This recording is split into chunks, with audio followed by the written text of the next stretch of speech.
This is Chandni Dinani welcoming you to Magnet Brains. और हम already start कर चुके हैं हमारे क्लास 10th का लिटरेचर सेक्शन और हमने डिस्कस कर लिया है the very first chapter of the book first flight which is a letter to God. अब इतनी इंटरेस्टिंग सी स्टोरी हम ऑलरेडी डिस्कस कर चुके हैं, पूरी समरी देख चुके हैं, तो अब ये चेक करना तो बनता है भाई कि कितने हमारे कॉन्सेप्ट्स क्लियर हुए हैं और क्या हम उन सारे क्वेश्चंस का आंसर दे सकते हैं जो भी क्वेश्चंस हमारी एनसीईआरटी बुक में पूछे गए।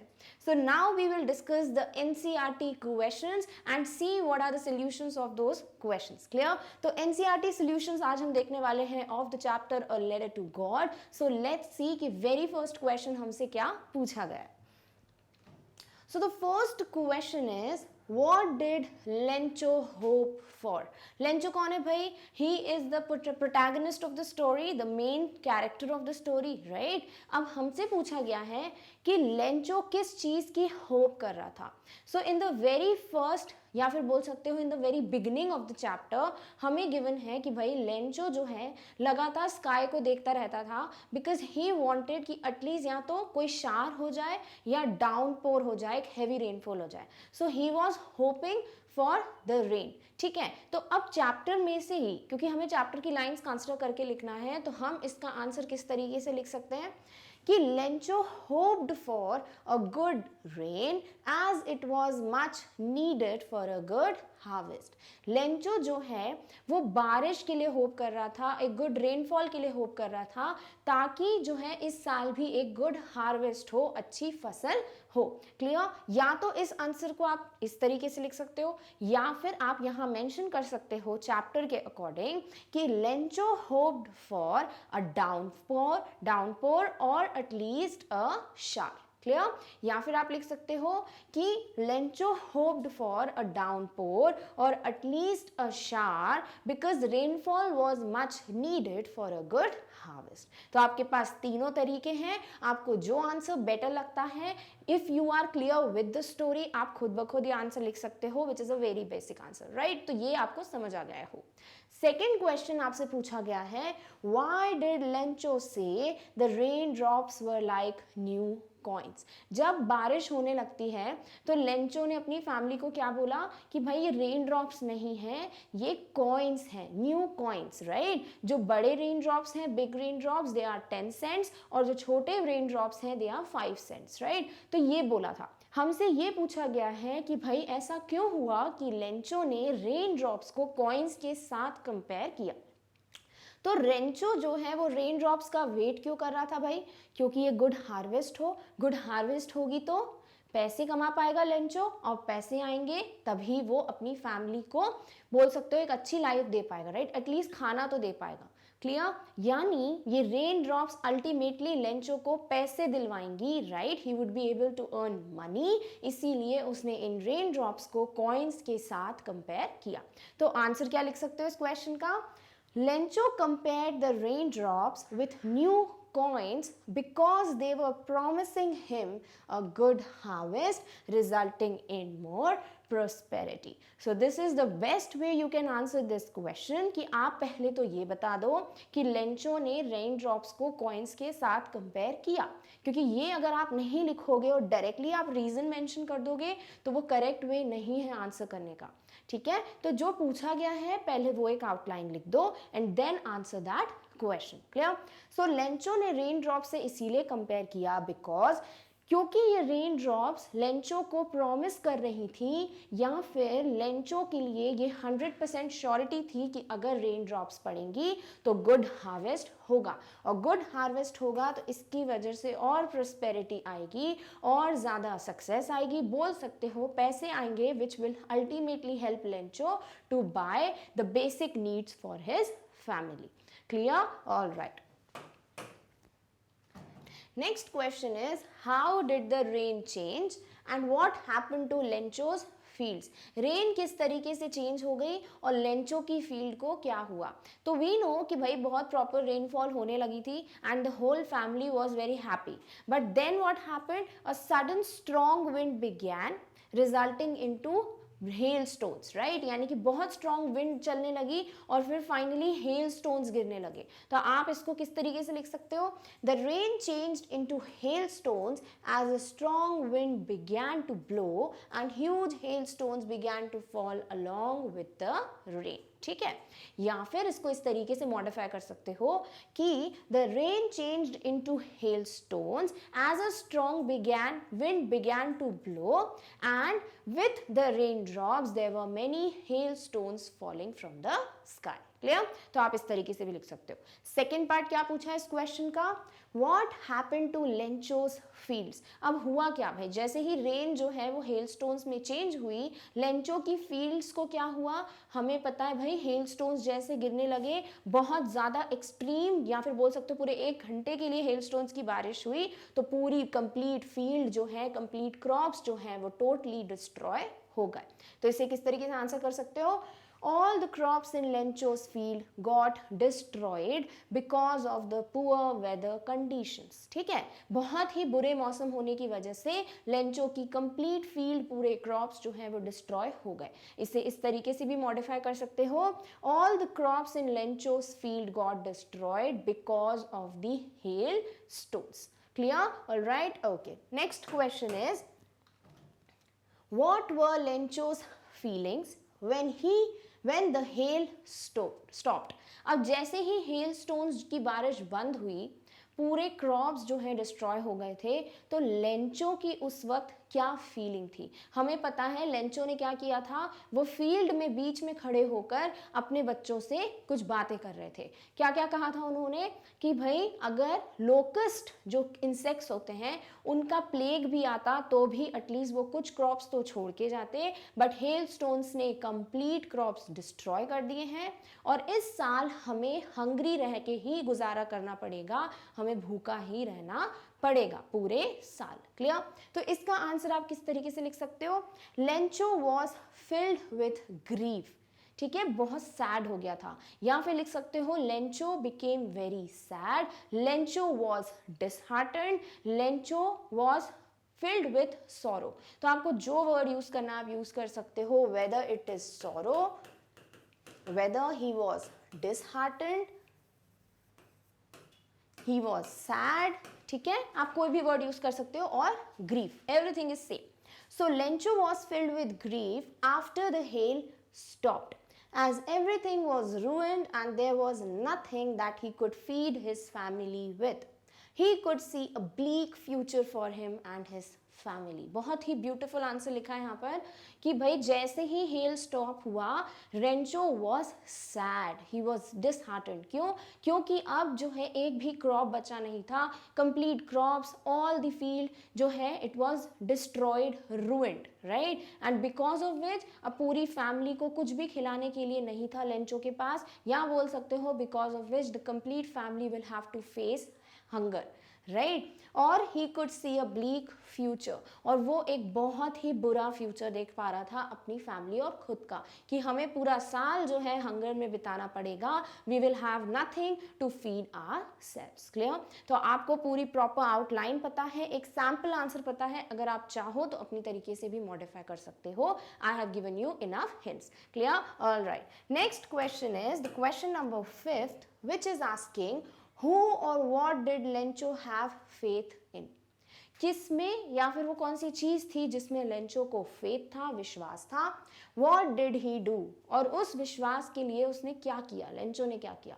तो हमें पता है लेंचो को किसमें फेथ था, गॉड में, राइट, क्योंकि उसको बिलीव था कि भाई कोई भी हंगर की वजह से नहीं मरता है, nobody dies of hunger, और हर किसी को साथ देते हैं गॉड, राइट। दूसरी बात उसने किया क्या, उसने अपने फेथ पे बोल सकते हो कंप्लीट, उसको जो विश्वास था, कॉन्फिडेंस था, उस वजह से उसने एक लेटर लिखा टू गॉड। क्लियर, तो इसका आंसर किस तरीके से लिख सकते हो, Lencho had firm faith in God. Lencho को बहुत ही दृढ़, बिल्कुल बोलते हैं ना कि बिल्कुल फर्म, जो हिल नहीं सकता, जो शेक नहीं हो सकता, ऐसा विश्वास था भगवान में।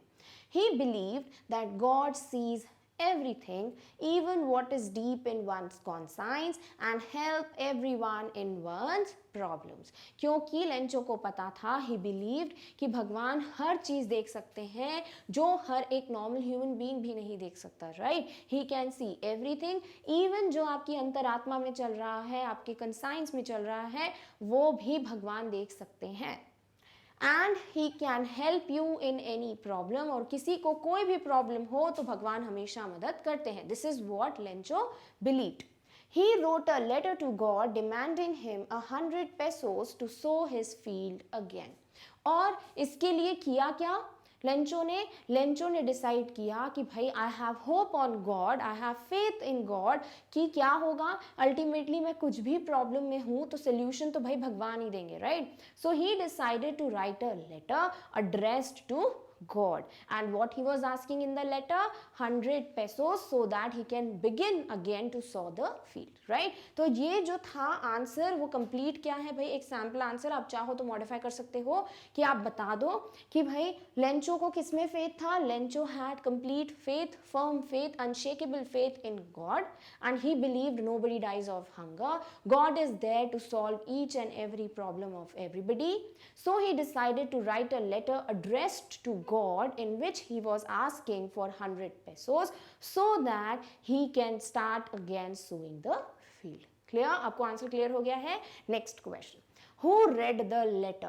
अब लेंचो ने जो लेटर पोस्ट किया था वो लेटर किसने पढ़ा? भाई पूछा है पढ़ने के बारे में, ठीक है. आप यहाँ पोस्टमैन नहीं बोल सकते क्योंकि पोस्टमैन तो लेटर लेके गया था पोस्ट मास्टर के पास. अल्टीमेटली पढ़ा किसने उस लेटर को? पोस्ट मास्टर ने. So the post master read the letter. Very very basic answer, one word answer था इसमें कि भाई किसने पढ़ा लेटर? पोस्ट मास्टर ने लेटर पढ़ा. Clear? Next question is What did the postmaster do after reading a letter? जैसे ही postmaster ने कंप्लीट लेटर पढ़ा, उन्होंने क्या किया भाई? उन्होंने जैसे ही लेटर पढ़ा वो बहुत ज़्यादा शॉक्ड हो गए थे कि किसी का इतना ज़्यादा विश्वास कैसे हो सकता है भगवान में, right? How can somebody have such a firm faith in God? And he also wished that he also must have that faith in God, right? And then he decided कि भाई मैं एक रेजोल्यूशन ले रहा हूँ कि इस इंसान का फेथ टूटना नहीं चाहिए, so I will reply him back, right? तो ये डिसीजन लिया था पोस्ट मास्टर ने. So let's answer this question. The postmaster laughed when he read Lencho's letter. Postmaster सबसे पहले तो हंसने लगे थे जैसे ही उन्होंने लेटर पढ़ा कि भाई it is address to God, right? But soon he became serious and was moved by the writer's faith in God. But वह क्या हुआ, एकदम से वो सीरियस हो गए और वो जो है ही वॉज मूव्ड बाय, यानी he was emotionally taken by the fact कि भाई जो राइटर है लेटर का, यानी जो लेंचो है, उसे कितना ज़्यादा एक्सट्रीम फेथ है गॉड में. He did not want to shake Lencho's faith. और उसे जो पोस्ट मास्टर थे वो नहीं चाहते थे कि लेंचो का फेथ, विश्वास जो है वो टूटे. So he decided to collect money and send it to Lencho on behalf of God. तो इसीलिए पोस्ट मास्टर ने डिसाइड किया कि भाई I will reply to this letter, but when he opened the letter he could see कि Lencho तो है पैसों की डिमांड कर रहा है, right? So he decided, he talked with his friends, employees, discussed and asked them कि भाई पैसे कॉन्ट्री करो. खुद ने भी पैसे कॉन्ट्री किए and finally they were able to arrange 70 pesos जो कि उन्होंने लेंचो को भेजने का डिसीजन लिया. क्लियर? तो ये तो डिटेल में आपको पता चल गया. अगर ये कितने मार्क्स का क्वेश्चन है उस पर डिपेंड करता है आपको क्या लिखना है, राइट? अगर 2 मार्क्स का क्वेश्चन है तो आपको बेसिकली बताना है कि भाई पोस्ट मास्टर ने पहले लेटर पढ़ा, right? He was shocked to see such a faith in God, so he decided to reply back and he collected money from his friends, employees, and he himself contributed, and then he sent that money to Lencho. Clear? Okay. Next is question number 8, which states, was Lencho surprised to find a letter for him with money in it?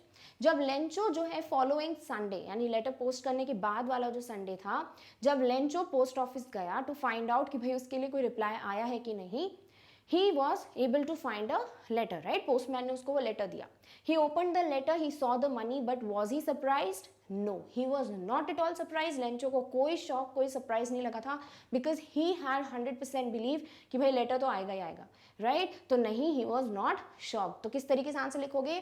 Lencho was not surprise to find a letter with money from God as he believe that God will help him.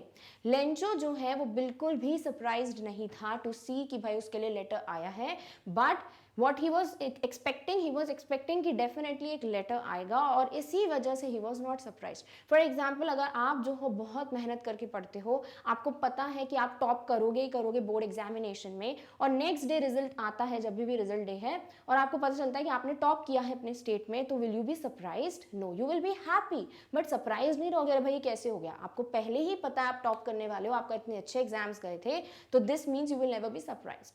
Same way Lencho was also not surprised, क्योंकि उसको complete faith था भगवान में कि definitely मेरा letter तो आएगा ही आएगा, and therefore he was not surprised. Clear? Alright. Next question is what made Lencho angry. But जब लेंचो ने लेटर खोला तो वो गुस्सा क्यों हो गया था?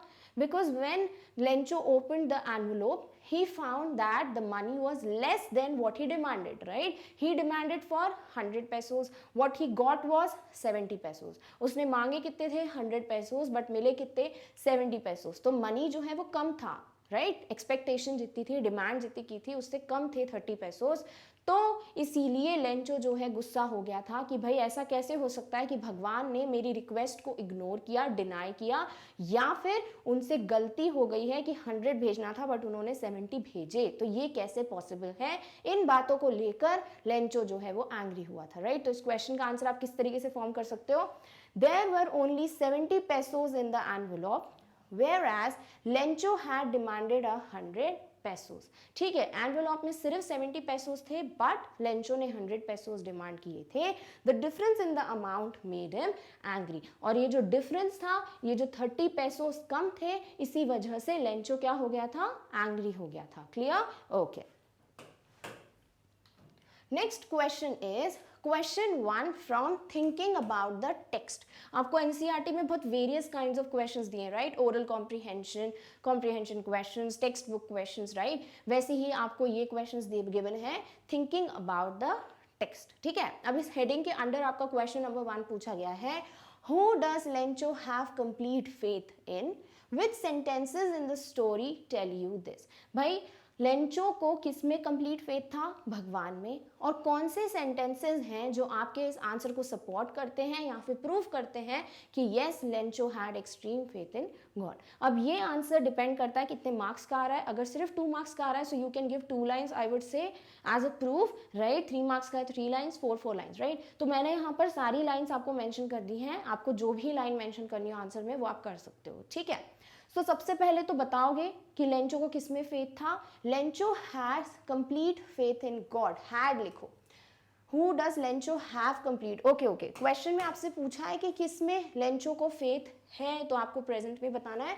Lencho has complete faith in God as he is instructed that God knows everything and helps us in our problems.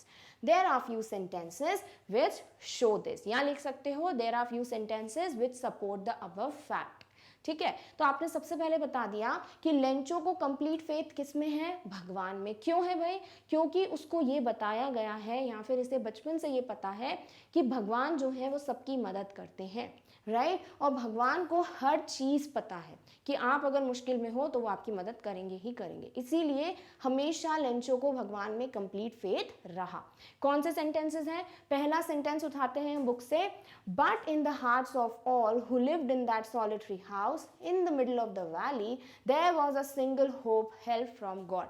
जब बातचीत हो रही थी लेंचो की अपनी फैमिली के साथ, तो लेंचो ने ये लाइन कही थी कि भाई हम जो है अकेले रहते हैं यहाँ सॉलिटरी घर में, राइट? बट यहाँ पे भी एक हेल्प हमें मिल सकती है. देयर इज वन होप, और वो क्या है? हेल्प फ्रॉम गॉड, भगवान से मदद. तो पहला सेंटेंस तो ये है जो ये सपोर्ट करता है. नेक्स्ट सेंटेंस जो इस आंसर को सपोर्ट करता है वो है all through the night Lencho thought only of his one hope, the help of God, whose eyes as he had been instructed see everything even what is deep in one's conscience. ठीक है, क्या given है यहाँ पर कि भाई पूरी रात भर लेंचो सिर्फ यही सोच रहा था कि अभी भी एक होप है, वो है भगवान, राइट? मुझे भगवान में फेथ है, गॉड में फेथ है कि he would definitely help me, क्योंकि he is the one who can see everything, right? Next sentence जो इस आंसर को सपोर्ट करता है वो है God, he wrote, if you don't help me my family and I will go hungry this year.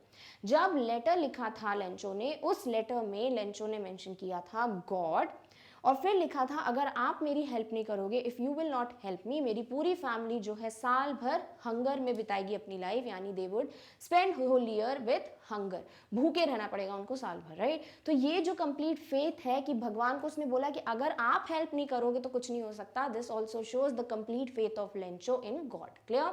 Next sentence which supports your answer is he wrote to God on the envelope, put the letter inside and still troubled went to town। क्या लिखा है यहाँ पर कि God to God लिख दिया था, right? Envelope पे एड्रेस्ड टू गॉड, तो ये टू गॉड लिखा था और फिर ये मेल बॉक्स में डाल के भी गया letter Lencho, and then he went back, right? यानी कि लेंचो वाज श्योर कि yes this letter is definitely gonna be sent to God, यानी उसने टू गॉड लिख के ये भी नहीं सोचा भाई ऐसा एड्रेस होता है कि नहीं होता, बट उसने वो एड्रेस पे लेटर भेज दिया। क्यों? Because he had complete faith in God.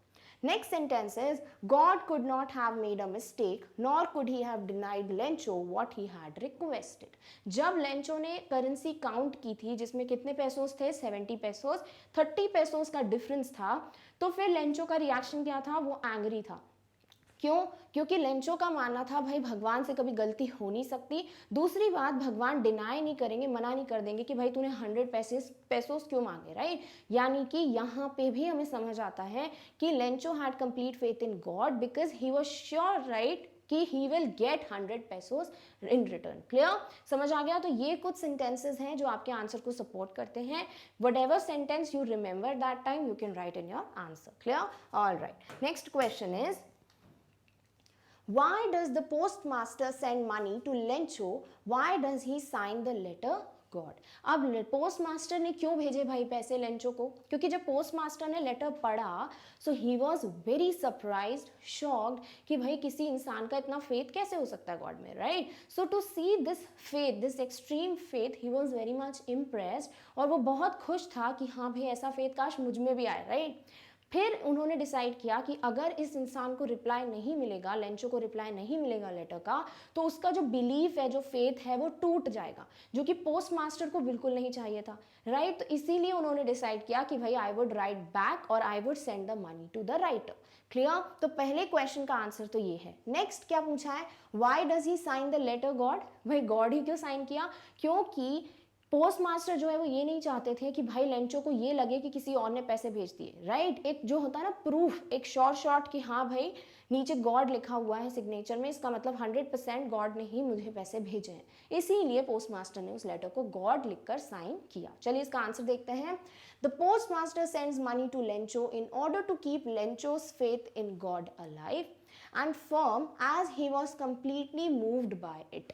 क्योंकि पोस्टमास्टर चाहते थे कि भाई ये जो फेथ है वो अलाइव रहे, वो जिंदा रहे लेंचो में हमेशा के लिए, क्योंकि वो इससे बिल्कुल he was moved by it, he was emotionally taken by this fact कि किसी को इतना फेथ कैसे हो सकता है, and that's why he helped Lencho.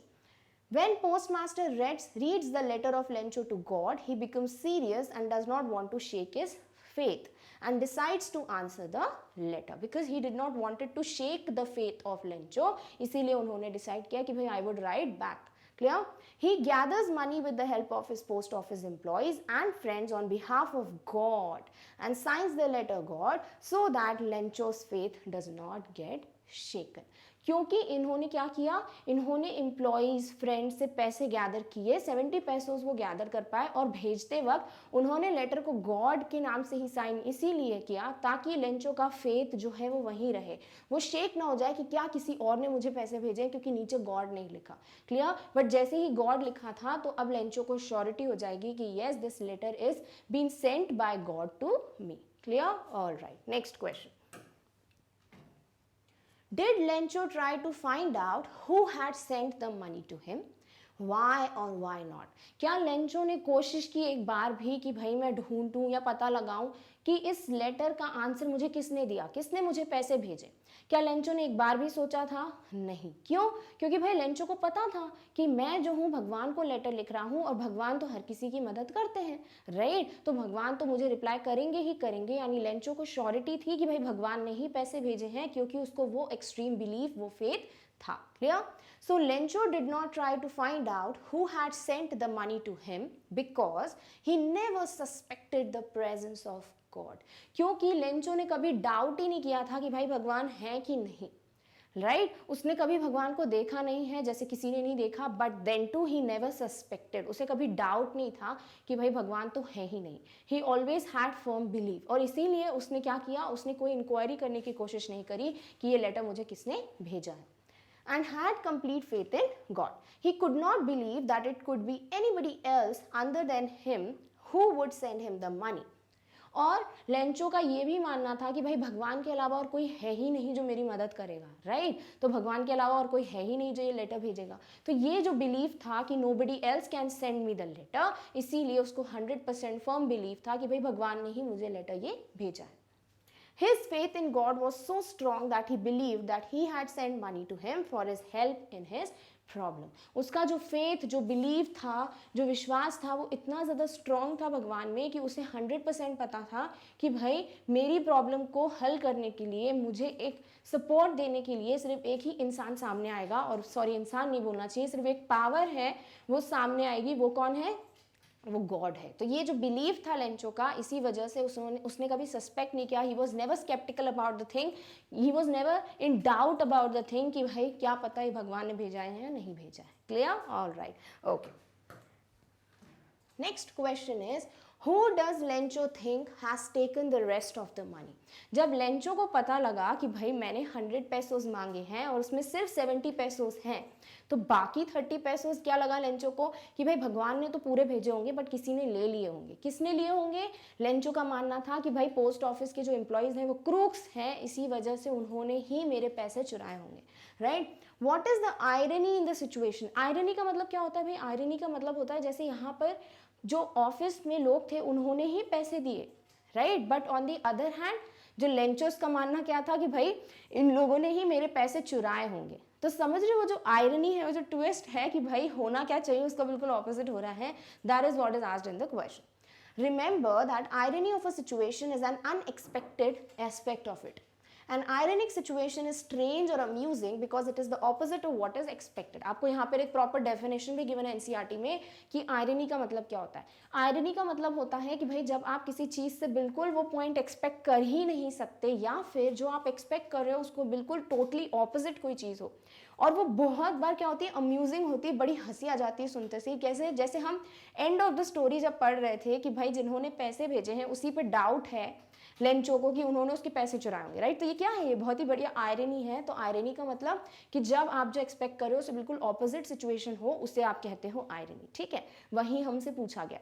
So Lencho thinks that post office employees have taken the rest of the money as he had demanded 100 pesos from God and in the letter there was only 70 pesos.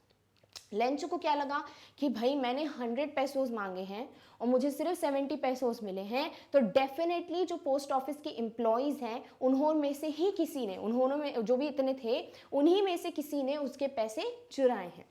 And God can not make such a mistake. और भाई वो भगवान है, भगवान थोड़ी ना गलती करेंगे गिनने में कि भाई 100 पेसोस भेजने हो 70 भेज देंगे, 70 पेसोस भेज देंगे। तो this is something which can not B, this mistake can not be made by God. तो इसीलिए लेंचो को लग रहा था कि भाई एम्प्लॉयज़ जो है वहाँ के उन्होंने ही पैसे चुराए होंगे। So he assumes that they have stolen the money. The irony in this situation is that Lencho suspects those people who helped him in his problem and tried to keep his faith alive in God. Irony ये है कि भाई Lencho उन लोगों पे doubt कर रहा था जिन्होंने उसकी प्रॉब्लम में उसकी मदद की, राइट? जिनकी वजह से वो पूरे साल भर अपनी फैमिली का ध्यान रख पाएगा, जिनकी वजह से वो अपनी फील्ड वापस से स्टार्ट कर पाएगा, भाई सीड स्प्रिंकल करना या सारे जो भी प्रोसेस है वो फिर फिर से स्टार्ट कर पाएगा, वो अपनी फैमिली के लिए बेसिक नीड्स खरीद पाएगा, उन्हीं पे लेंचो डाउट कर रहा था कि भाई इन्होंने मेरे पैसे चुराए हैं, यानी उन्हीं के पैसे उसके पास है और उसको लग रहा है उन्हीं ने उसके पैसे चुराए। तो यही होता है ना, नॉर्मल लाइफ में भी आपको जो हेल्प करता है आप उसी को बैक स्टैप करते हो, यानी आपको लगता है भाई ये क्या, इसने क्या किया है मेरे लिए। So you should always remember the person who has helped you in your poor situations. कभी भी आपकी कोई भी बड़ी प्रॉब्लम आई हो, मेजर प्रॉब्लम आई हो, और उस वक्त जिसने भी आपकी हेल्प की हो ना, उसे लाइफ टाइम याद रखना चाहिए, ठीक है। तो यही आपको चैप्टर में भी बताया जा रहा है कि लेंचो को जिन्होंने हेल्प की थी वो उन्हीं पे क्या कर रहा था, उसे एक डाउट था, वो डाउट कर रहा था उन पे, ही वाज सस्पेक्टिंग देम कि भाई इन्होंने मेरे पैसे चुराए। So this was the irony in the situation. Clear? Alright, next question is, are there people like Lencho in the real world? क्या लेंचो के जैसे और भी लोग होते हैं रियल वर्ल्ड में? भाई मुझे तो नहीं लगता, आपको लगता है क्या ऐसा कोई इंसान होगा जो भगवान को लेटर लिख के एक्सपेक्ट भी करेगा कि भाई भगवान पैसे भेजेंगे? नहीं, तो ऐसा मुझे नहीं लगता, या किसी को भी नहीं लगता आई थिंक कि कोई ऐसा रियल इंसान हो सकता है in our real life situation. ये क्या है भाई, ये स्टोरी है, राइट? तो ऐसा कोई कैरेक्टर रियल लाइफ में होना इम्पॉसिबल है। What kind of a person would you say he is? आपको क्या लगता है कि भाई लेंचो किस टाइप का इंसान है? You may select appropriate words from the box to answer the question. अब आपको कुछ adjectives दिए हुए हैं, कुछ words दिए हुए हैं, और आपसे पूछा गया है कि भाई आपको क्या लगता है लेंचो, इनमें से कौन से words आप लगा सकते हो लेंचो के नाम के आगे कि भाई लेंचो ऐसा इंसान था। तो सबसे पहले words पढ़ लेते हैं, थोड़ा एनालाइज कर लेते हैं कि क्या लेंचो इनमें से कुछ बोल सकते हो डिस्क्राइब करता है या नहीं। तो पहला है ग्रीडी। ग्रीडी यानी जो लालची होता है। लेंचो लालची नहीं था, राइट? उसको पैसे सिर्फ इसीलिए चाहिए थे ताकि जो उसका नुकसान हुआ है वो फील्ड वो वापस से सारा काम स्टार्ट कर पाए, उसके पास थोड़े बहुत पैसे हों जिस वजह से वो अपनी फैमिली का पेट भर पाए, राइट? तो फैमिली के लिए और अपनी बेसिक नीड्स के लिए उसने सिर्फ उतने पैसे मांगे जितने उसको ज़रूरत थी। सो ही वॉज नॉट ग्रीडी। तो ग्रीडी तो बिल्कुल नहीं था। नेक्स्ट है नेव। नेव का मतलब होता है, जैसे आप हिंदी में बोलते हो अनुभवहीन, यानी जिसको एक्सपीरियंस नहीं होता, बिना एक्सपीरियंस के कुछ भी करता है, उसे कहते हो नेव।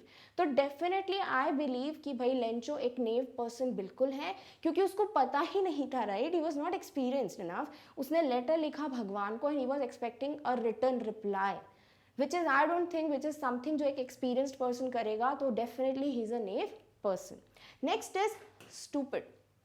स्टूपिड कह सकते हो, क्योंकि देखो जब लेंचो को पैसे आए तो डेफिनेटली उसे एक बार तो, अगर वो स्टूपिड नहीं होता तो उसको थोड़ा सोचना चाहिए था कि भाई पैसे कैसे आए, कोई मुझे भगवान ने पैसे कैसे भेज दिए, राइट? तो यहाँ पर I think yes Lencho is kind of stupid I would से। क्यों? क्योंकि उसने अपना ब्रेन यूज करके ये नहीं सोचा कि पैसे मुझे आए कहाँ से, ठीक है। Next is ungrateful. अनग्रेटफुल यानी कि वो किसी के लिए उसको वो नहीं था कि हाँ मुझे एटलीस्ट कुछ तो पैसे भेजे भगवान ने, राइट? तो he should have been thankful, but he is not. तो वो थैंकफुल नहीं था। Yes, he is a bit of ungrateful. Next is selfish. No, he was not selfish. खुद के लिए नहीं मांग रहा था पैसे कि भाई मुझे चाहिए। उसको पैसे सिर्फ इसलिए चाहिए थे क्योंकि वो नहीं चाहता था कि उसकी फैमिली ड्यू टू हंगर मर जाए, ठीक है। Next is comical. कॉमिकल नहीं बोल सकते हो क्योंकि वो सीरियस था अपनी सिचुएशन के लिए। आपको भले हंसी आई उसके काम पे, बट वो खुद कॉमिकल नहीं था कि वो हंसी मजाक के लिए कुछ कर रहा था, तो कॉमिकल नहीं। नेक्स्ट इज अनक्वेश्चनिंग, यानी कि उसको डाउट नहीं होता किसी पे। He is not a person जो किसी पे क्वेश्चन करे, so he is unquestioning I think a bit, ठीक है। तो चलिए इसको आंसर किस तरीके से कर सकते हो। सो आंसर हम किस तरीके से लिख सकते हैं भाई? सबसे पहले पूछा है कि क्या ये पॉसिबल है लेंचो जैसा इंसान होना रियल लाइफ में? तो नहीं है। क्यों? तो ये जो वर्ड्स दिए आपको बॉक्स में वही आपको यूज करते हुए बताना है, right? So it is almost impossible to find a person like Lencho as he is unquestioning and naive kind of a person, क्योंकि वो एक अनक्वेश्चनिंग यानी कि भाई कोई डाउट ही नहीं करता मतलब बिना सोचे समझे ही डज एनीथिंग, राइट? और क्योंकि ये नेव भी है, he is unexperienced. How can an experienced person write a letter to God and also expect an answer back, right? तो यहाँ पर हम ये बिल्कुल कह सकते हैं कि because he is unquestioning and naive, therefore a person like this can not be found in a real life. He is not stupid. देखो स्टूपिड की बात हम कैसे कर सकते हैं कि हर बात में स्टूपिड नहीं है लेंचो, राइट? बट वो सिर्फ एक चीज के चक्कर में हम बोल सकते हैं कि उसने एड्रेस जो है वो लिखा ही नहीं गॉड का, और जब उसको रिटर्न आया ही वॉज वेरी हैप्पी कि हाँ भाई गॉड ने ही भेजे आंसर ये पैसे, राइट इसका मतलब कि ये सोचना कि बिना एड्रेस के ही लेटर पहुंच जाएगा किसी जगह पे, और ये भी सोचना कि हाँ भाई ये पैसे भगवान ने ही भेजे हैं, दिस सेज कि वो स्टूपिड है, कंप्लीट स्टूपिड पर्सन नहीं है। बट अगर ये बात नहीं होती तो फिर हम स्टूपिड नहीं बोलते। तो कैसे लिख सकते हो कि ही इज नॉट स्टूपिड इफ, वो स्टूपिड नहीं होता अगर ये नहीं होता कि he does not know who has sent him money or a letter will reach God without any address. Clear? It is Lencho's faith in God. In real world people are selfish and greedy and Lencho is totally lovable and different. तो जो greedy और selfish की बात हुई है, Lencho वो बिल्कुल नहीं है। क्यों? क्योंकि रियल वर्ल्ड में लोग होते हैं ग्रीडी, सेल्फिश, लालची, बट लेंचो ग्रीडी नहीं है। उसे ज़रूरत थी पैसे की, उसका फेथ था, विश्वास था भगवान पे, इसीलिए उसने पैसे मांगे। उसे पैसे इसलिए नहीं चाहिए थी ताकि वो अपनी एक्स्ट्रा नीड्स फुलफिल कर पाए, जस्ट बिकॉज उसकी बेसिक नीड्स, और क्योंकि अगर उसके पास पैसे नहीं होंगे तो उसकी फैमिली हंगर की वजह से दे वुड डाई, राइट। तो इसलिए उसने भगवान पे फेथ रखते हुए पैसे मंगवाए थे। So he is definitely not a selfish और a greedy person, he is lovable and different. Clear? All right, next question is, there are two kinds of conflict in the story between humans and nature and between humans themselves.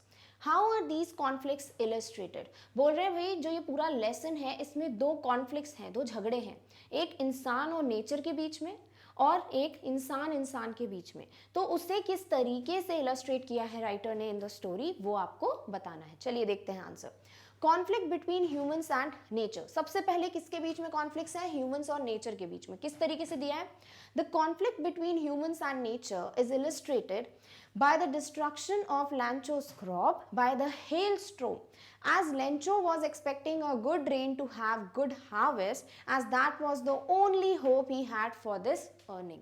यानी कि Lencho का सिर्फ एक ही hope था कि उसको पैसे कहाँ से मिलेंगे? उसके क्रॉप के हार्वेस्ट से। बट क्योंकि नेचर ने क्या किया, उसके इस होप को तोड़ दिया, हेल स्टॉर्म की बारिश हुई जिस वजह से उसका पूरा क्रॉप, टोटल फील्ड डिस्ट्रॉय हो गए, and ultimately his hope was vanished with the field, right? तो जैसे क्रॉप्स धुल गए उस तरीके से उसका होप, उसके पैसों की जो था कि फेथ था कि हाँ भाई बहुत अच्छा हार्वेस्ट होगा, इस बार अच्छी कमाई होगी, वो सब चले गए। तो नेचर और इंसान के बीच में क्या हुआ? एक कॉन्फ्लिक्ट, एक झगड़ा। He worked so hard to feed his family, but nature turned violent and destroyed everything.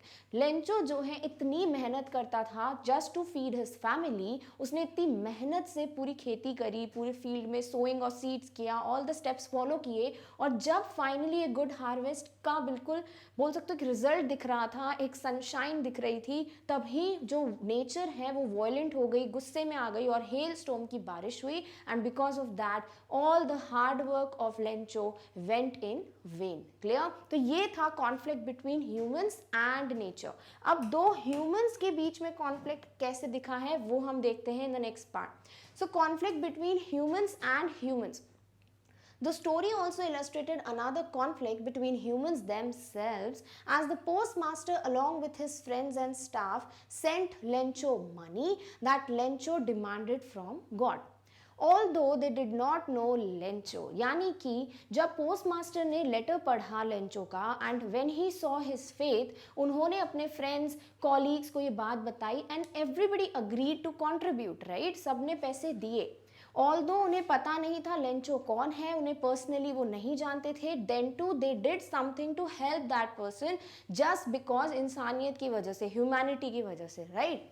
Lencho blamed them for taking away some amount of money. He called them a bunch of crook. This shows that man does not have faith in another man, thereby giving rise to this conflict. यहाँ पे हमें क्या दिख रहा है? But क्योंकि Lencho जो है उसने क्या बोला कि भाई मेरे जो बाकी के पैसे हैं वो डेफिनेटली इन लोगों में से ही किसी ने चुराए हैं, उन्हीं लोगों ने जिसने उसको हेल्प किया, राइट? बिना बताए उसे हेल्प किया है, उन्हीं पे लेंचो को डाउट था। उसने बोला कि भाई यहाँ पर बंच ऑफ क्रूक्स हैं और यही मेरे पैसे चुरा सकते हैं, राइट? तो यहाँ पर क्या दिख रहा है कि एक इंसान को दूसरे इंसान पे ही भरोसा नहीं है, हर कोई दूसरे इंसान पे क्या करता है? डाउट करता है कि भाई ये तो मेरा बुरा ही चाहता है, यानी ह्यूमैनिटी एग्जिस्ट ही नहीं कर रही है कहीं ना कहीं, इस चैप्टर में ये बताया गया है। तो अल्टीमेटली क्या हो रहा है? ह्यूमंस और ह्यूमंस के बीच में कॉन्फ्लिक्ट दिख रहा है। Clear? Very beautiful question. Next question is thinking about the language. अब आपको ग्रामेटिकल जो लैंग्वेज है, जो डिफरेंट टर्म्स दिए हुए हैं, कंपैरिजन्स किए हैं, तो इस पे बेस्ड आपको क्वेश्चन है, let's solve this. There are different names in different parts of the world for storms depending on their nature.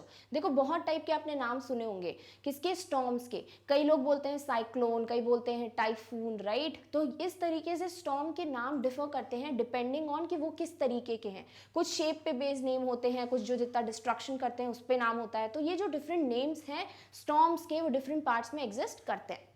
Can you match the names in the box with their description below and fill in the blanks? तो हमें जो है कुछ नाम दिए हुए हैं storms के, तूफानों के, और हमें कुछ क्वेश्चंस दिए कि क्या आप इन्हें कंप्लीट कर सकते हो। अब बेस्ट पार्ट क्या है भाई, आपको क्वेश्चन में हिंट दी हुई है कि ऐसा होता है ना कि वर्ड्स जो है मिसिंग वर्ड्स होते हैं। फॉर एग्जाम्पल जैसे आपको साइक्लोन लिखना है तो C dash dash C dash dash dash dash, इस तरीके से मैं दे दूं तो कौन सा वर्ड है जिसका थर्ड लेटर सी दिख रहा है आपको यहाँ पर? सिर्फ साइक्लोन का, राइट? यानी यहाँ पर ये साइक्लोन है जिसकी स्पेलिंग गिवन है। तो इस तरीके से आपको मिसिंग वर्ड्स के फॉर्म में आंसर की हिंट दी हुई है और एक डिस्क्रिप्शन दिया है। तो क्या होगा, आपका नॉलेज बढ़ेगा कि डिफरेंट स्टॉर्म्स को डिफरेंट पार्ट्स ऑफ वर्ल्ड में क्या कहा जाता है। ठीक है, तो चलिए देखते हैं क्वेश्चन नंबर 1 हमको क्या गिवन है।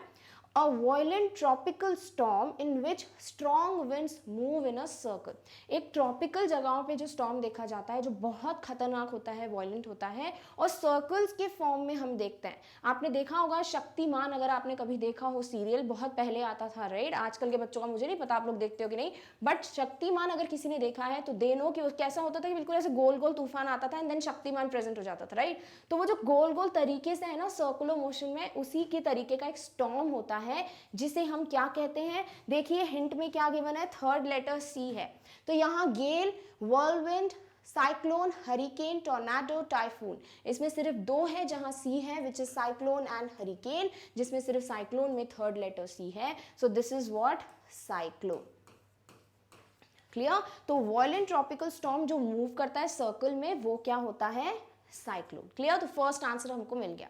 सेकेंड ब्लैंक क्या गिवन है हमें, एन एक्सट्रीमली स्ट्रॉन्ग विंड, बहुत ज़्यादा तेज फ्रीक्वेंसी की क्या है, विंड है, हवा है, तो उसे आप क्या कहते हो। तो क्या गिवन है, देखो सेकंड लेटर ए है, तो यहाँ पर सेकंड लेटर ए सिर्फ किसका है, फर्स्ट वाले का। तो दिस इज गेल, GALE, जिसका मतलब होता है बहुत तेज स्पीड वाली wind. Clear? All right, next question is A violent tropical storm with very strong wind, यानी violent tropical storm है सेम है साइक्लोन, बट यहाँ सर्कुलर नहीं बोला है, यहाँ बोला है बहुत ज़्यादा स्ट्रॉन्ग विंड्स के साथ। तो उसे क्या कहते हैं, गिवन है थर्ड लेटर पी है, तो भाई ये तो कैंसिल आउट हो गए। बाकी रिमेनिंग में थर्ड लेटर पी कहाँ है, देखो इसमें पी है नहीं, इसमें भी नहीं, इसमें भी नहीं, only this is the word जिसमें पी है। So this is what, typhoon. So typhoon is what, a violent tropical storm with very strong wind. तो this is what, TYPHOON. So this is the complete word for this, fill in the blank. Clear? All right. Next is a violent storm whose center is a cloud in the shape of a funnel. Funnel क्या होता है, इस तरीके से, right? सबने funnel देखा है। तो फनल के शेप में क्लाउड होता है इसका सेंटर, और ये पूरा फनल के शेप में एक स्टॉर्म होता है, इसे क्या कहते हैं। So we have been given कि भाई फोर्थ लेटर एन है, अब ये तो कैंसिल आउट हो चुके हैं, राइट? तो बचता क्या है भाई, ये देखिए फोर्थ लेटर एन, इसमें नहीं है, इसमें भी नहीं है, दिस इज टॉर्नाडो। तो this is TORNADO, tornado, which is a violent storm जिसका सेंटर क्लाउड होता है and in a shape of funnel. Clear? All right. Next question is a violent storm with very strong winds, especially in the western Atlantic Ocean. तो Atlantic Ocean के west side पे जो storm देखा जाता है with very strong winds, उसका answer क्या होगा। We have been given third letter as R, तो ये तो ऑलरेडी कैंसिल आउट हो चुके हैं, राइट? थर्ड लेटर आर कहाँ पर है भाई, देखिए यहाँ फोर्थ लेटर है, यहाँ थर्ड लेटर आर है, तो this is hurricane. So it is HURRCICANE। So hurricane is what, जो वेस्टर्न अटलांटिक ओशन में स्ट्रॉन्ग विंड्स देखे जाते हैं, this storm is known as hurricane. Clear? All right. Next is a very strong wind that moves very fast in spinning movement. Spinning क्या होता है, जैसे आपने अगर कभी लट्टू या बेब्लेड जो आप खेलते थे वो देखा हो, तो आप जैसे उसको छोड़ते हो तो एक स्पिन करता है, राइट, एक जो movement, that is what spinning movement. तो spinning movement and causes a lot of damage. तो एक स्पिनिंग मूवमेंट का स्टॉर्म जिसकी वजह से बहुत नुकसान होता है, वो कौन सा स्टॉर्म है भाई? This is the last, first, second, third, fourth, fifth letter is I, and we are left only with one answer. So this is what? Whirlwind. So this is WHIRLWIND. Sorry, this is the letter L. Clear? तो ये क्या बचता है? whirlwind. Clear? तो इस तरीके से आपको डिफरेंट स्टॉर्म्स के नाम बताए गए हैं। हेल स्टॉर्म बताया था जिसमें हेल यानी बर्फ के ओले हो, वो हेल स्टॉर्म। वैसे ही डिफरेंट स्टॉर्म्स को क्या कहते हैं? साइक्लोन, टाइफून, हरिकेन, इन्हें क्या कहा जाता है, यानी इनका डिस्क्रिप्शन क्या है, तो दिस हैज बीन गिवन है। Clear? All right. Next is notice how the word hope is used in these sentences from the story. अब आपको स्टोरी में से कुछ सेंटेंसेस दिए हैं जिसमें कहा गया है वर्ड होप का मीनिंग जो है एनालाइज कीजिए। पहला सेंटेंस गिवन है I hope it passes quickly. यहाँ पे कब बोला था ये सेंटेंस? जब हेल स्टॉर्म गिर रहा था तो लेंचो ने बोला मैं आशा करता हूँ, होप करता हूँ कि जल्द से जल्द जो है बंद हो जाए हेल स्टॉर्म गिरना, राइट। तो यहाँ होप का मतलब है कि मैं आशा करता हूँ, this is a kind of action, तो बोल सकते हो ये वर्ब होप है। नेक्स्ट गिवन है there was a hope help from God. एक होप था, एक स्टेट ऑफ माइंड था कि हाँ भगवान की हेल्प हमें मिलेगी। जो हेल्प फ्रॉम गॉड है that was the state of mind, और हमने देखा था स्टेट ऑफ माइंड को कहाँ पर? नाउन्स में, यानी यहाँ पर होप जो है एक नाउन की तरह काम कर रहा है। Clear? So in the first example hope is a verb which means you wish for something to happen. In the second example, it is a noun meaning a chance for something to happen. Clear? यहाँ पर एक chance है, यानी ये एक step बची है जो कि क्या है? Help from God, और यहाँ पर मैं जो है ये आशा करता हूँ, तो ये हो जाएगा verb hope. समझ रहे हो बेसिक डिफरेंस? बहुत ईजी है। जब आप किसी चीज़ के लिए विश करते हो दैट इज verb hope, और जब आपको लगता है this is the only chance left then that is the noun hope. Clear? Okay, अब इस पे बेस्ड आपको एक बहुत ही अच्छी एक्सरसाइज गिवन है where you have been given match the sentences in column A with the meaning of hope in column B. अब आपको डिफरेंट सेंटेंसेस गिवन है कॉलम A में जहां पर होप वर्ड को यूज किया गया, और उसी से रिलेटेड आपको सर्टेन मीनिंग्स गिवन है इन द कॉलम बी, और आपको एक करेक्ट मीनिंग को अपने करेक्ट सेंटेंस के साथ मैच करना है। क्लियर? तो हम सबसे पहले पढ़ लेते हैं, then we will see the final answers. तो पहला सेंटेंस है will you get the subjects you want to study in college? I hope so. कि अगर आप कॉलेज में अपने सब्जेक्ट्स चूज करने जाते हो जिसके लिए आप आशा करते हो, तो क्या तुम्हें मिलेंगे या नहीं, यानी you are somewhere doubtful, sceptical about the thing कि आपको ये मिलेगा कि नहीं। तो यहाँ पे क्या बोल रहे हो कि वो होप है कि हो भी सकता है, नहीं भी हो सकता। ठीक है। Next is I hope you don't mind my saying this but I don't like the way you are arguing. यानी मुझे नहीं पता तुम्हें ये पसंद आएगा या नहीं, मैं आशा करता हूँ तुमको ये बुरा ना लगे कि जिस तरीके से तुम आर्ग्यू कर रहे हो मुझे पसंद नहीं आ रहा। यहाँ पे होप का मतलब ये है।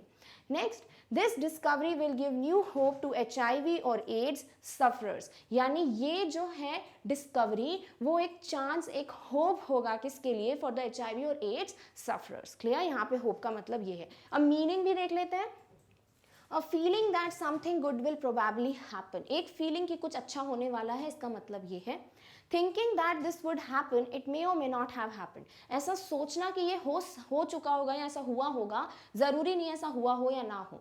Next is stopped believing that this good thing would happen. यानी हमने भरोसा करना ही बंद कर दिया कि ऐसा कुछ हो भी सकता है। ठीक है, तो ये कुछ सेंटेंसेस है, कुछ मीनिंग्स है, जम्बल्ड अप है, और भी 3 क्वेश्चंस है, वो भी देख लेते हैं।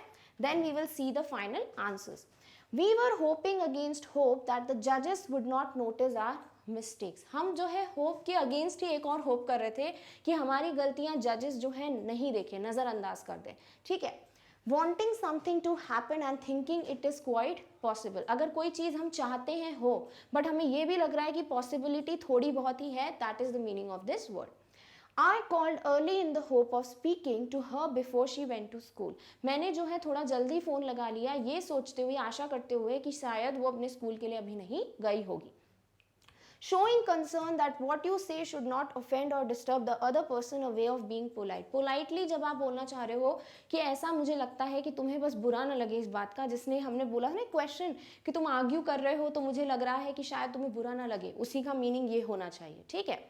Just when everybody had given us hope, the fishermen came back 7 days after the cyclone. जब सबने हमें जो है ये बोल दिया था, होप ये चांस दे दिया था, तभी फिशरमैन साइक्लोन के 7 दिन बाद भी वापस आ गया। Wishing for something to happen, although this is very unlikely, जब आप ऐसी किसी चीज़ की आशा करते हो जो कि unlikely है, पॉसिबल नहीं है, बट आप उसकी आशा करते हो। I think this would be the answer of the question first, जो subjects की बात कर रहा था, ठीक है। चलिए ये क्वेश्चन था, अब फाइनल आंसर्स देख लेते हैं।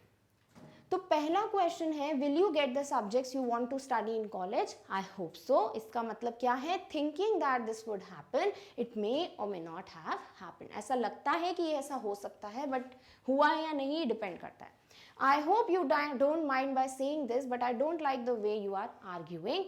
Showing concern that what you say should not offend or disturb the other person, a way of being polite. यानी politely जब हम बोल रहे हैं कि हमें बस ऐसा कुछ बोलना है जिससे सामने वाले को बुरा ना लगे, तो आपने ऐसा ही यहाँ पर पढ़ा है, clear? This discovery will give new hope to HIV/AIDS sufferers, a feeling that something good would probably happen. यहाँ पे feel कर रहे हो, hope है कि कुछ अच्छा होगा, तो वही meaning यहाँ पे given है। Next जो आपका sentence था, We were hoping against hope that judges would not notice our mistakes. इसका मतलब क्या है? Wishing for something to happen, although this is very unlikely. जब आपको लगता है कि काश ऐसा हो, जजेस जो है मिस्टेक्स नोटिस ना करें, बट ऐसा होना बहुत मुश्किल है क्योंकि जजेस बैठे इसलिए कि आपकी मिस्टेक्स नोटिस करें। Next, I called early in the hope of speaking to her before she went to school, wanting something to happen and thinking it quite possible. जब आपको लग रहा है कि भाई ऐसा हो और पॉसिबिलिटी भी लग रही है, यानी आपने फोन ही इसलिए किया क्योंकि आपको लग रहा था ऐसा हो, राइट? तो इसीलिए इसका मीनिंग ये होगा। And the last question, just when everybody had given us hope, the fisherman came back 7 days after the cyclone. This means stopped believing that this good thing would happen. जब आपको लग रहा था कि फिशरमैन आएंगे ही नहीं, राइट, बट फिर भी साइक्लोन के स्टॉर्म के 7 दिन बाद वो आए, तो यानी कि जब आपने जब बस बंद ही किया था ये सोचना कि ऐसा कुछ होगा तभी कुछ हो जाए, क्लियर? तो इस तरीके से ये मीनिंग्स देना था। तो एक होप वर्ड के देख रहे हो कितने डिफरेंट वेरियस मीनिंग्स हैं, clear? All right. Next is relative clauses. अब रिलेटिव क्लॉजेस यूज हुए हैं। रिलेटिव क्लॉज क्या है हम ऑलरेडी पढ़ चुके हैं, right, in the grammar section. तो रिलेटिव क्लॉजेस का यहाँ पे कैसे यूज हुआ है वो हम देख लेते हैं। Look at these sentences. All morning Lencho, who knew his fields intimately, looked at the sky. यहाँ पे अगर हम देखें तो all morning Lencho की बात हो रही है। आगे गिवन है who knew his fields intimately.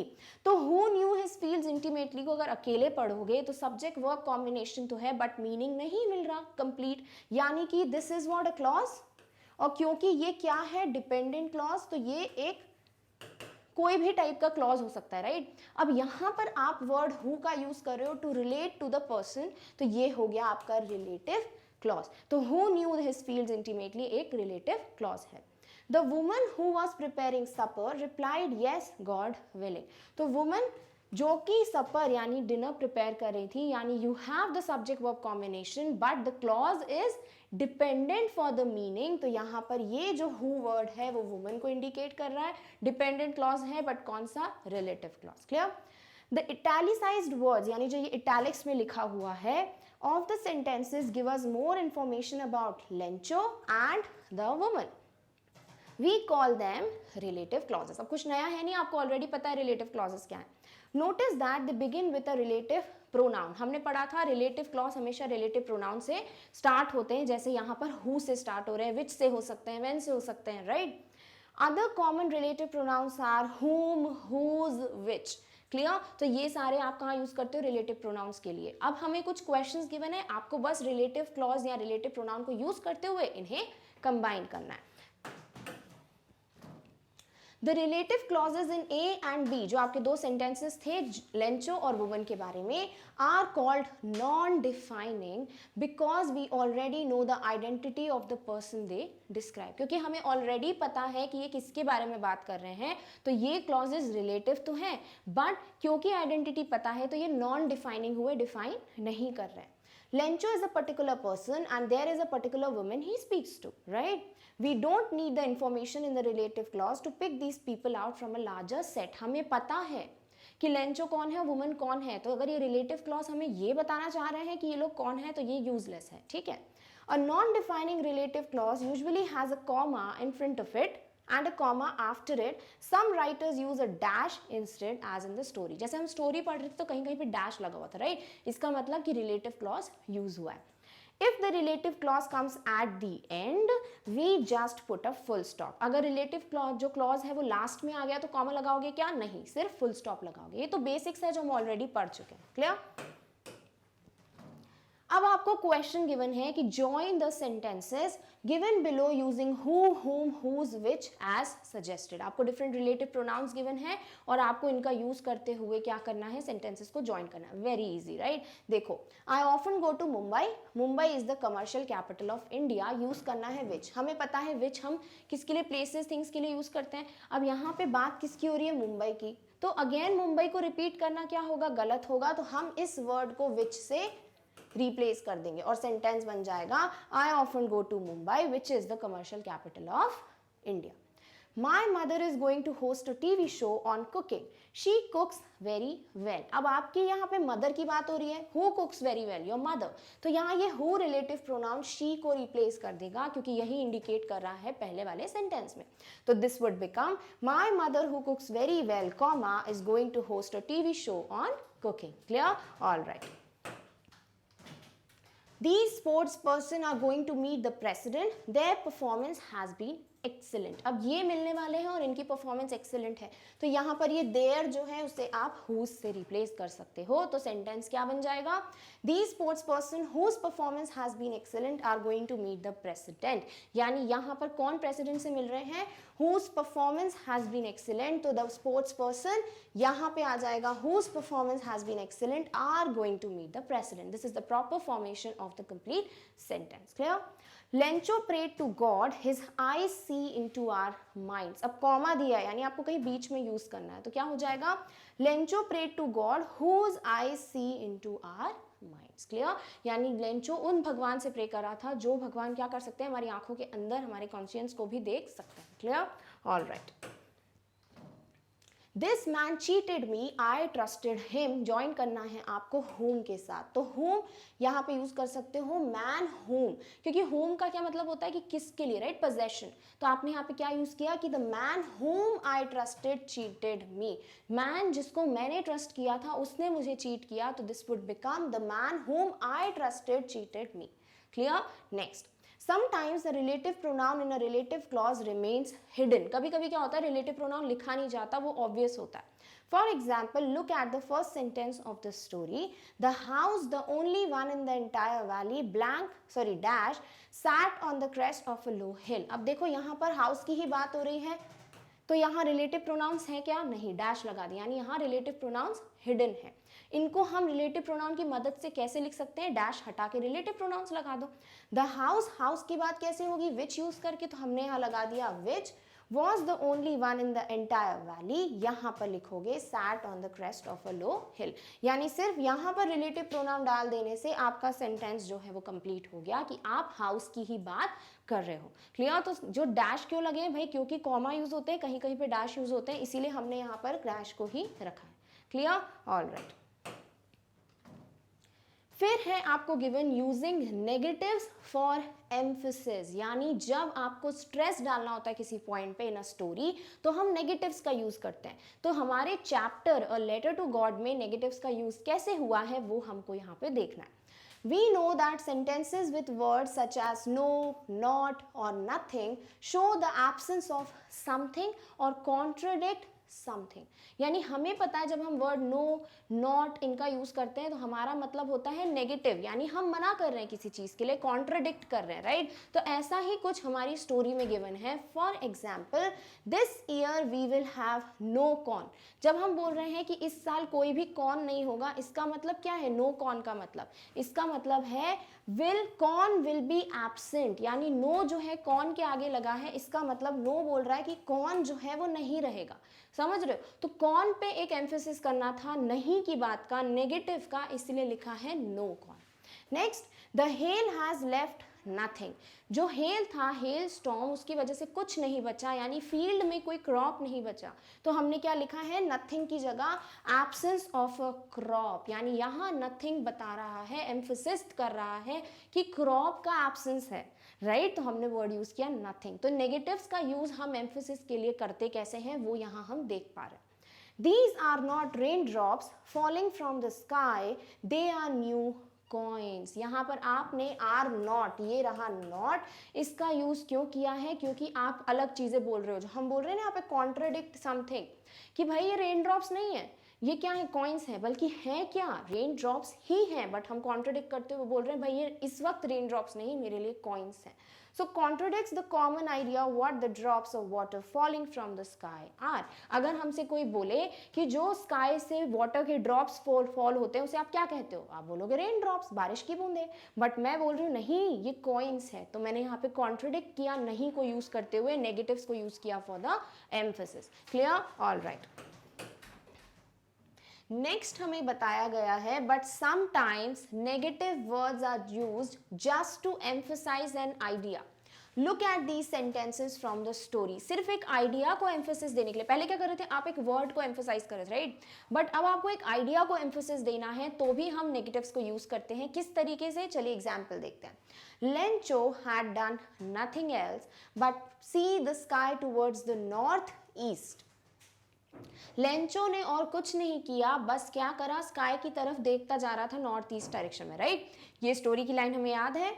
He had done only this, यानी जब हमें एक आइडिया को एम्फसाइज करना होता है, यहाँ हम ये नहीं बोल रहे कि नेगेटिव चीज बता रहे हैं कि कुछ नहीं किया उसने, हम ये बोल रहे हैं उसने सिर्फ एक चीज की, यानी किया है बट सिर्फ एक चीज। वो क्या थी कि स्काई की तरफ देखता रहा विद द होप कि भाई रेनफॉल होगा। तो यहाँ ये आइडिया को बता रहा है negative, so he had done only this. The man went out for no other reason than to have the pleasure of feeling the rain on his body। Lencho जो है बाहर और कोई रीजन के लिए नहीं, बस सिर्फ एक रीजन। तो यहाँ एम्फोसिस एक आइडिया पे कर रहे हो, और वो क्या था कि भाई बॉडी पे उसको उस रेन ड्रॉप्स को फील करना था, जिसके लिए वो इतनी देर से वेट कर रहा था। तो यहाँ हम बोल रहे हैं he had only this reason। इसका मतलब ये नहीं कि उसके पास और कोई रीजन नहीं था, ये बोलना चाह रहे हो, नहीं। इस आइडिया पे एम्फोसिस कर रहे हो कि उसके पास और कोई रीजन नहीं, बल्कि ये एक रीजन था। Clear. Lencho showed not the slightest surprise on seeing the money। यहाँ पे not the slightest surprise का बता रहे हो एम्फोसिस, कि भाई उसके उस चेहरे पे सरप्राइज था ही नहीं। तो वो कैसे बता रहे हो, he showed no surprise at all, यानी कोई सरप्राइज नहीं था उसके चेहरे पे। तो यहाँ ये जो आइडिया था उस पे एम्फोसिस कर रहे हो आप इस सेंटेंस की हेल्प से। Clear, all right. Next is find sentences in the story with negative words which express the following ideas emphatically। यानी कि ये जो ideas हैं, ठीक है, उसको आपने नेगेटिव्स की हेल्प लेकर स्टोरी में किस लाइंस को यूज किया है वो आपको लाइंस या सेंटेंसेस यहाँ पे बताने। पहला जो आइडिया है जिस पे एम्फोसिस किया है वो है the trees lost all their leaves, कि ट्रीज की लीव्स पूरी तरीके से सारी चली गई थी, झड़ गई। क्यों, क्योंकि हेल स्टॉर्म का प्रेशर इतना था। तो ये लाइन हमको कैसे बताई गई थी, हमको बताया था ट्रीज पे कोई लीव्स ही नहीं है, राइट। तो कैसे बताया था, not a leaf remained on the trees. तो यहाँ नॉट जो नेगेटिव है उसका यूज आपने सेंटेंस में किया है to emphasise on the idea that the trees lost all their leaves. Next, the letter was address to God himself, कि भाई लेटर जो है वो गॉड को ही एड्रेस करके लिखा गया। इसे आपने नेगेटिव यूज करते हो एम्फसाइज कैसे किया, the letter was address to God himself is emphasized by using the sentence it was nothing less than a letter to God, right. ये लास्ट की लाइन थी एक पैराग्राफ की कि it is nothing less than a letter to God, यानी ये जो nothing है वो क्या बोल रहा है, it is emphasising the idea कि भाई और किसी को नहीं बल्कि गॉड को ही लेटर लिखा गया था। देख रहे हो जो क्रिएटिविटी लेवल है, ये सब आपको क्यों बताया जाता है, ताकि आप इन चीजों को यूज करें अपने डेली रूटीन की राइटिंग स्किल्स में। Clear. Next, the postman saw this address for the first time in his career. ये आपका आइडिया है जो कि एम्फसाइज किस सेंटेंस की मदद से किया गया, नेवर, राइट। यानी उसने कभी भी एड्रेस जो है नहीं देखा था। फर्स्ट टाइम के लिए देखा था, एक ही बात है राइट। तो जो फर्स्ट टाइम के लिए देखा था वो जो आइडिया है वो कैसे बताया आपने, नेगेटिव का यूज करते हुए, never in his career has as a postman had he seen that address, यानी नेवर वो नेगेटिव वर्ड है जिसकी मदद से आप ये आइडिया बता पा रहे हो। Clear, all right. Next, metaphors, very important. देखो जब पोएम्स वगैरह पढ़ते हो या आप स्टोरीज पढ़ते हो ना, तो जो राइटर्स ऑथर्स होते हैं उनके पास एक बहुत ही अच्छा क्रिएटिव लेवल होता है, वो यूज करते हैं different parts of figurative languages. जैसे एक हो गया आपका सिमिली, एनालॉजी, जो कि आप यूज कर चुके हो in one of the writing skills section, मैंने आपको बताया किस तरीके से यूज होता है, ठीक है। वैसे ही आप यूज करते हो यहाँ स्टोरीज में मेटाफर्स। तो मेटाफर्स क्या है, चलिए देखते हैं। So the word metaphor comes from a Greek word meaning transfer. Metaphor का मतलब क्या होता है, transfer. Clear?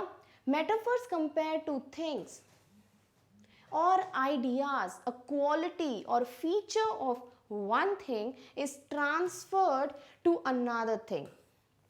क्या बोल रहे हैं कि जब हम जो है वर्ड्स को कंपेयर करते हैं इस तरीके से कि हम इस क्वालिटी या फिर इस चीज की एक क्वालिटी को दूसरी चीज की क्वालिटी में ट्रांसफर करते हैं, ट्रांसफर यानी मेटाफर का यूज करते हैं, वही क्या है आपका one of the creative part of the language which is metaphor. यानी when you are using the words to compare two things, so that, or I should say such that, you are transferring one quality of one thing to the other thing is a metaphor. Clear?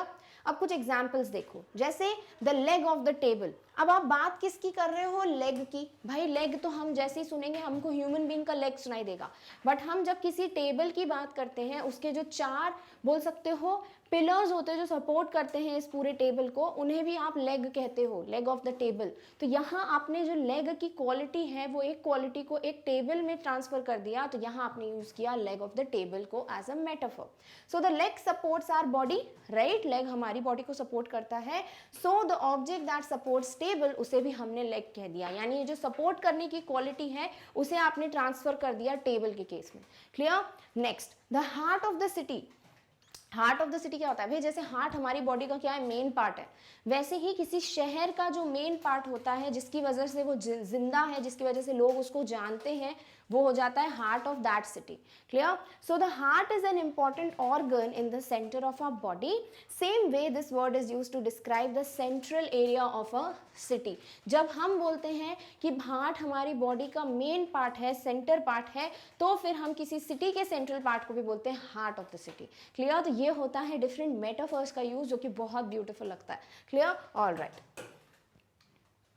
Now we have been given a table to fill. इस table में आपको given है object, metaphor, quality और feature compared, यानी आपके examples में या chapter में किस तरीके से इनको यूज किया गया है मेटाफर की फॉर्म में, वो क्या क्वालिटी है जो ट्रांसफर की गई है या यूज की गई है, वो हमें बताना है। तो कुछ चीजें फिल्ड है, कुछ आपको फिल करनी है। जैसे क्लाउड एक एग्जाम्पल दिया है कि क्लाउड वो ऑब्जेक्ट है जिसको मेटाफर की तरह यूज किया है, huge mountains of clouds, right, यानी माउंटेन्स ऑफ क्लाउड्स बोल रहे हो, समझ रहे हो। क्लाउड को और माउंटेन को क्यों करा भाई कंपेयर, क्योंकि यहाँ हम बोल रहे हैं द मास और ह्यूजनेस ऑफ माउंटेन्स, यानी आप माउंटेन की जो ये ह्यूजनेस है, माउंटेन्स इतने बड़े होते हैं, उस क्वालिटी को कंपेयर कर रहे हो क्लाउड्स के साथ और यूज कर रहे हो यहाँ पर माउंटेन्स ऑफ क्लाउड्स को एज अ मेटाफर। वैसे ही बाकी के आपने किस तरीके से यूज किया इन द चैप्टर, वो हमें देखना है। सो रेन ड्रॉप्स को हमने किससे कंपेयर किया है चैप्टर में, और हमने क्या मीनिंग लेते हुए कंपेयर किया है वो हमें बताना है। सिमिलरली हेलस्टोन्स, लोकस्ट, ठीक है, हेलस्टोन में आपको दोनों चीजें खुद फिल करनी है, लोकस्ट में आपको बताना है मेटाफर क्या यूज हुआ है। हमने बोला था प्लेग ऑफ लोकस्ट, राइट, और क्यों बोला था वो आपको यहाँ पे रीजन देना है। देखो यहाँ पे दो चीजें रिपीट हो रही हैं, एक लोकस्ट का जो है दो तरीके से रिपीट किया गया है, तो अगर हम चाहें तो हम एक कॉलम एक रो को डिलीट कर सकते हैं और डायरेक्टली एक में लिख सकते हैं लोकस्ट के बारे में, बट फिर भी हम ट्राई करेंगे थोड़ा डिफरेंट करने के लिए, ठीक है। और दूसरा क्या दिया आपको, एक क्वालिटी दे दी है which says an epidemic or disease that spreads very rapidly and leaves many people dead। तो आपने यहाँ प्लेग का वर्ड यूज किया था, राइट। प्लेग क्या होता है, एक बीमारी होती है जिसकी वजह से I should say thousands, crores of people, I would say crores of people died. ठीक है, तो ये क्या है, एक एपिडेमिक जो फैलता है, लोगों को खत्म करता जाता है एक के बाद एक. तो आप वहां पे प्लेग ऑफ लोकस्ट यूज करोगे तो वो हम यहाँ पर लिखेंगे. नेक्स्ट कुछ वर्ड है, कुछ ऑब्जेक्ट है जिसे आपने कंपेयर किया है या मेटाफर की तरह. An ox of a man, किसको किया था? लेंचो को. लेंचो को कहा था an ox of a man. क्यों? क्योंकि वो हार्ड वर्किंग है, वो हम यहाँ पे मेंशन कर देंगे. क्लियर? तो चलिए जल्दी से इस टेबल को फिल करते हैं. तो पहले हमको क्लाउड तो गिवन था, तो इसकी बात नहीं करनी. Next rain drops. Rain drops को हमने बोला था ये रेन ड्रॉप्स नहीं, ये कॉइन्स हैं, राइट? तो हमने मेटाफर यूज किया कॉइन्स. किस तरीके से यूज किया हमने कि money that a good crop will bring. वो रेन ड्रॉप्स वो हैं जिनकी वजह से गुड क्रॉप मिलेगा, तो इसीलिए हमने बोला कि ये रेन ड्रॉप्स हमारे लिए पैसे हैं, मनी है जो कि गुड क्रॉप हमको ला के देंगे. Next is hail stones. Hail stones को हमने बोला था कि बच्चे जो हैं जल्दी से गए और हेल स्टोन्स यानी फ्रोजन पर्ल्स को कलेक्ट करने लगे, राइट? तो हमने क्या लिखा था? Frozen pearls. तो आपने पर्ल्स और फ्रोजन वर्ड से कंपेयर किया हेल स्टोन्स को. क्यों? क्योंकि मीनिंग आपको क्या देना था? Brightness of pearls. जैसे कि पर्ल्स चमकते हैं, राइट? मोती कैसे होते? चमकते हैं. उसी तरीके से आप बताना चाह रहे थे कि ये हेल स्टोन्स भी ब्राइट हैं, चमक रहे हैं, शाइन कर रहे हैं. तो आपने बोल दिया यहाँ पर frozen pearls. Clear? All right. Next आपको गिवन है ऑब्जेक्ट कि लोकस्ट. ठीक है, लोकस्ट को हमने बोला था अ प्लैग ऑफ लोकस्ट, और इसको हमने बोला the destruction caused by plague and its consequences. Plague के साथ क्यों कंपेयर किया? क्योंकि ये एक ऐसी बीमारी है जिसकी वजह से जो नुकसान होता है ना, जो कॉन्सिक्वेंसेस बेयर करने पड़ते हैं, वो बहुत हार्श होता है. सेम चीज क्या हुआ लेंचो के साथ. ये हेल स्टोन्स लोकस्ट की तरह ही क्या हुए? फैलाते हैं. लोकस्ट क्या करते हैं, सॉरी, ये प्लैग की तरह आते हैं, पूरे क्रॉप्स को डिस्ट्रॉय करके चले जाते हैं. तो आते एक साथ हैं, फैलते जाते हैं, और इसकी वजह से जो डिस्ट्रक्शन कॉन्सिक्वेंस बेयर करने पड़ते हैं, they are very harsh, same as plague. तो हमने लिखा था plague of locust just to say this meaning. Similarly आपको दूसरी बार फिर से गिवन है कि एक एपिडेमिक की तरह आपको एग्जाम्पल देना था, इसीलिए आपने लोकस्ट को प्लैग ऑफ लोकस्ट की तरह यूज किया. क्लियर? तो अगर आपको इस तरीके से लिखना है, that is also correct, this is also appropriate. Clear? Last one is an ox of a man. किसको बोला था? लेंचो. हमें पता है कि Lencho was nothing, he was an ox of a man. ठीक है, क्यों? क्योंकि स्ट्रॉन्ग है, ही वर्क्स हार्ड. हमने क्या बोला था कि भले ही ऑक्स ऑफ अ मैन है but he knows how to write. याद आ रहा है सेंटेंस को यूज किया था वहां पे. क्यों यूज किया था? कि भले ही ये ऑक्स की तरह काम करता है. ऑक्स क्या होता है भाई? एक बैल को आप ऑक्स कहते हो जो कि इतना काम करता है बट वो थकते नहीं है, राइट? इसीलिए उनको फील्ड्स में यूज किया जाता है. सेम वे में लेंचो भी बिना थके काम करता जा रहा था, तो हमने बोला an ox of a man. Clear? तो इस तरीके से आपने मेटाफर्स का यूज किया है in the chapter. Done? All right. So with this we come to an end of the NCERT solutions of our book First Flight chapter 1 A Letter to God. यानी A Letter to God में जो भी NCERT questions थे हमने बहुत अच्छे से यहाँ डिस्कस कर लिए. Everything related to the language, the grammatical portion और the chapter portion, comprehensive part, सब चीज़ें हमने देख ली है. I hope आपको हर एक क्वेश्चन क्लियर हुआ होगा, और अगर आप चाहो तो आप कुछ क्रिएटिविटी दिखा के इन आंसर्स को मॉडिफाई भी कर सकते हो.